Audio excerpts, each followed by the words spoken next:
దచ్చన్న వారింట్ల ధనమున్నదాని ధనము చూసి నన్ను దారవోసినవా ధనము చూసి నన్ను దచ్చన్న వారింట్ల ధనమున్నదాని ధనము చూసిన గాని గుణము చూడాలే ధనము చూసిన గాని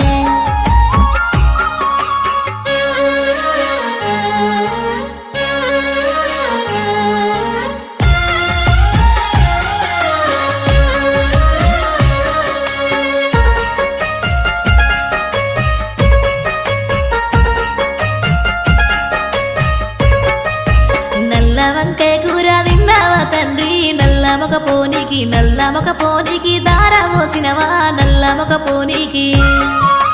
నల్ల వంకాయ కూర తినలేదే బిడ్డ నల్ల మగ పోడాని తెలువపాయేనే నల్ల మగ పోడాని